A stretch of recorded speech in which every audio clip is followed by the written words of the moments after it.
Hello అండి, welcome to కృషి recipes. ఈరోజు మనం లంచ్ బాక్స్లోకి ఈజీగా చేసేసుకునే రైస్ని చూద్దామండి. ఈ రైస్లోకి మనకి కర్రీతో కూడా అవసరం లేదు. ఎప్పుడైనా టైం లేనప్పుడు చాలా క్విక్గా మనం ఈ రైస్ని చేసేసుకోవచ్చు. ఇప్పుడు ఈ రైస్ని ఎలా చేసుకోవాలో చూద్దాము. అందుకోసం నేను ఈ గ్లాస్ తోటి 2 గ్లాసెస్ బాస్మతి రైస్ని తీసుకుంటున్నాను. బాస్మతి రైస్ని బాగా శుభ్రంగా కడుక్కొని ఒక హాఫ్ అన్ అవర్ సేపు వీటిని నానబెట్టుకోండి. ఇవి నానేలోపు మనం పేస్ట్ని రెడీ చేసుకుందాము.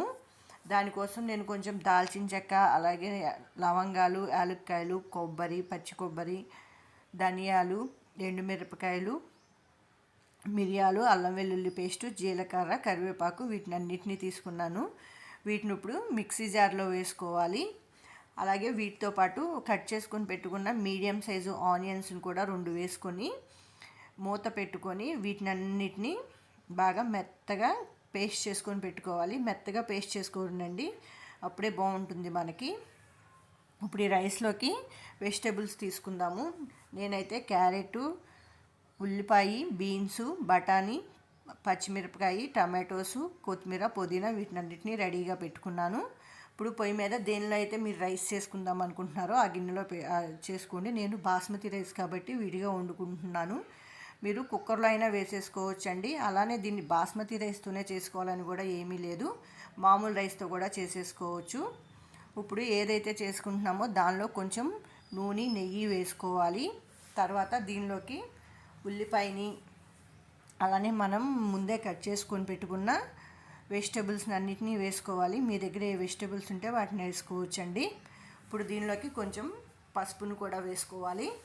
వేసుకొని వీటిని కొంచెం ఉప్పు కూడా వేసుకొని వీటిని మగ్గించుకోవాలండి. కొంచెం సేపు ఆయిల్లో ఫ్రై అవనివ్వండి.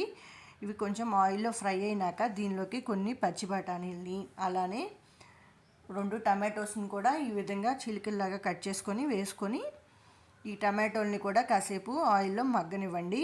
ఇంకోటి కొంచెం సేపు అయితే మనకి టమాటోస్ కూడా మెత్తబడినాయి కదా. ఇప్పుడు దీనిలోకి మనం ముందే గ్రైండ్ చేసుకొని పెట్టుకున్న పేస్ట్ ఉంది కదండి, ఆ పేస్ట్ని కూడా వేసుకోవాలి.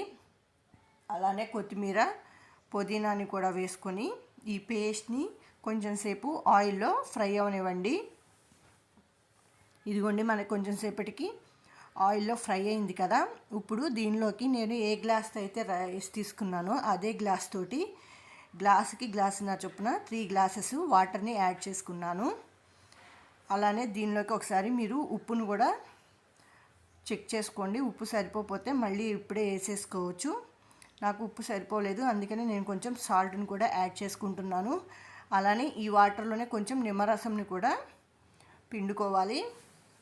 ఇప్పుడు వీటినన్నిటిని ఒకసారి కలుపుకొని మూత పెట్టుకొని ఈ వాటర్ని బాగా తెరల కాగనివ్వాలి. ఇదిగోండి, మనకి వాటర్ ఇలా తెరల కాగుతున్నప్పుడు మనం ఆల్రెడీ హాఫ్ అన్ అవర్ ముందు నానబెట్టుకున్న రైస్ ఉన్నాయి కదా, ఆ రైస్ని కూడా ఈ వాటర్లో వేసేసుకొని ఒకసారి కలుపుకొని మూత పెట్టుకొని ఈ బియ్యంని ఉడకనివ్వండి.